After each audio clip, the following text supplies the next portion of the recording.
Education in our local community is a topic that I'm very passionate about. My children gained their education through local schools. My eldest daughter is here tonight, completed her 2 degrees at our local university, UWS Macathur.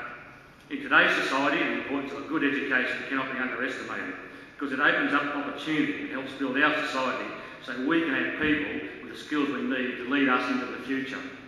The Coalition supports investment in education, provided investment delivers quality outcomes and represents good value for money.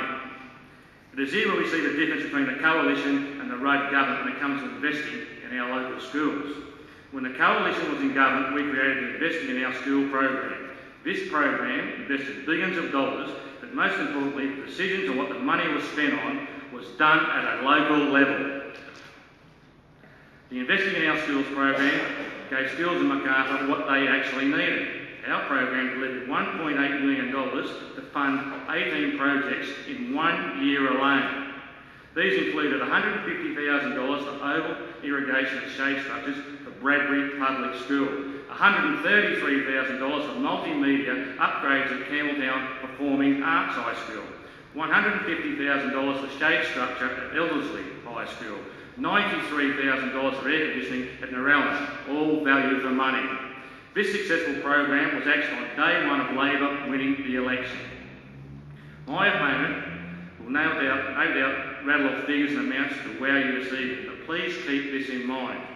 When measuring the success or failure of a government program, it is important to look at what was promised and what was delivered, and was it value for money. After doing this, you see the value in the Liberals' policy to empower local schools to make choices based on their needs, against the bureaucratic waste and mismanagement of the Rudd government and the one-size-fits-all, the old cookie-cutter approach. There it is, a cookie-cutter, one side. Let's have a quick look at Labor's record. Rudd promised a laptop for every student in year 9 to 12. They've only delivered a quarter at double the cost, a quarter. They've promised to build 2,650 trade centres across Australia. They've only built 12. They promised to deliver 260 childcare centres in schools to stop the double drop-off. They have built 3. You know all the stories surrounding curricular, memorial halls and the one-size-fits-all cookie-cutter approach that I've shown you. A survey conducted by Hawker Britain states that 1 in every 10 schools is getting projects they do not want or need. Gillard's VR program is plagued by rip-offs, rorts and misdirected priorities. A prime example of this is Mary Brooksbank School in Rosemeadow, whose top priority was a much-needed playground where special needs children could develop outside the classroom. But once again, we see the cookie-cutter approach, one size fits all, they don't deliver their needs. It's kids with disabilities. It's reported that at least 40% of the school principals are disgruntled with projects that have been delivered to our children, but find it hard to come forward for fear of retribution. So you, Nick, you please explain the waste and mismanagement of your government. How many governments can proudly say that they built an Australian education revolution? After suffering a decade of neglect under the Howard government, our education system was in desperate need of attention. The Building the Education Revolution initiative is a key element of the Australian government's $42 billion nation-building economic stimulus plan, which aims to provide economic stimulus by supporting employment through local infrastructure projects.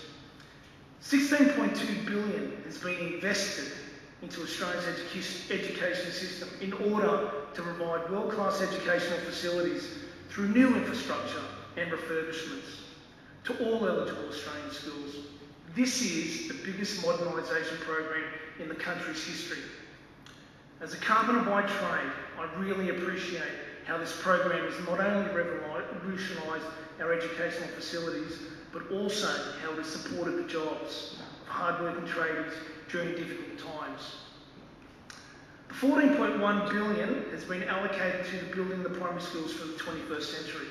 Either new libraries, multi-purpose halls, classrooms, or the full refurbishments of existing facilities that's been delivered right across Australia.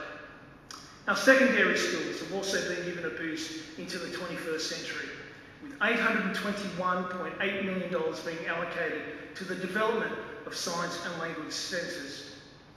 But not everyone's skills, however, reside in the classroom. For this reason, a further $1.28 billion has been used to create the National School Pride program. This funding created 13,000 projects, including refurbishment of sporting grounds, facilities, outdoor learning centres and green upgrades. Now, I was fortunate enough to accompany the Education Minister, Julia Gillard, to visit Harrington Park Primary School. This is just one of 142 projects in 59 schools with over $114 million of investment to the Macathur electorate. Now, this school was granted $3 million to build a new classroom block. But of course, if it was up to the Liberal Party, none of these schools, like Harrington Park, would be getting any funding. The Liberal Party voted against the stimulus bill in the Australian Parliament and has consistently undermined the program since then. Now, I challenge the Liberal Party to come clean and visit the schools in Macathur, like I did, and decide which worthy recipient they would rip the money off if they won the next election.